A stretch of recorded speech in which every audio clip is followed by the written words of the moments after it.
Alright, good morning, ladies and gentlemen. I just thought to make a quick video this morning about the first chapter of my latest book, If I Were to Live Again. So, when you read the book from the surface, when you read chapter 1 from the surface, chapter 1 says the meaning of father, after exploring life, and chapter 2, the meaning of fatherhood. If you read it on the surface, you will not be able to immediately grasp why that chapter was written. And I'm going to talk a little bit about the aspects of people's lives in my generation and generally in the 70s, 80s that necessitated the thoughts that I try to share in that book. You see, when a child is born in the Ghanaian context, a lot of times I've heard of it. That is not the same in my culture. You say that you can know exactly who the mother of a child is because you saw the child coming out of the mother's womb, but you cannot know exactly who the father of a child is in that context. Of course, there's no such thing as DNA testing and all that in the ancient cultures of Africa. So some cultures say that it is easier to know the mother of a child than to know the father of a child. So that's why we have in some cultures lineage being decided on the mother's side. Now the point I'm trying to make is that in our time, in a lot of cases, fathers did not take full responsibility of their children's lives. Fathers had multiple women in their lives. They had multiple wives, they had multiple concubines, they had multiple children here and there.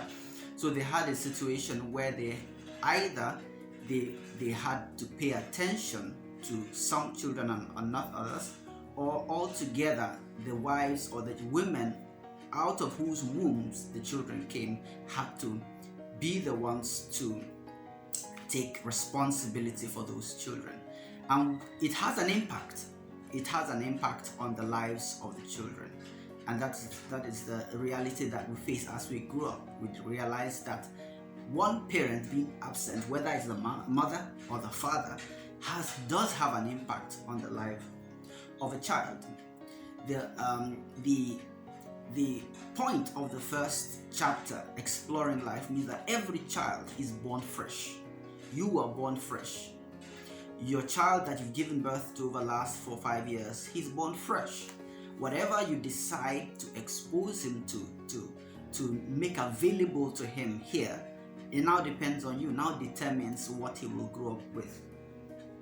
Now, there's a responsibility upon us now. We may have grown up without fathers or without mothers or without the enabling environment to fully explore our gifts.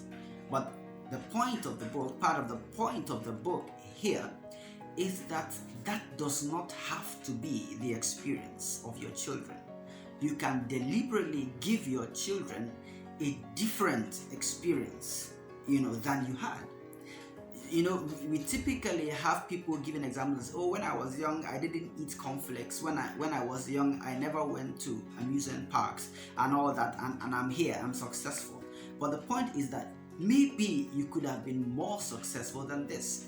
Maybe you could have achieved more than this. Maybe your children can achieve more than this. Your children's lives don't have to be limited to what your own experience was.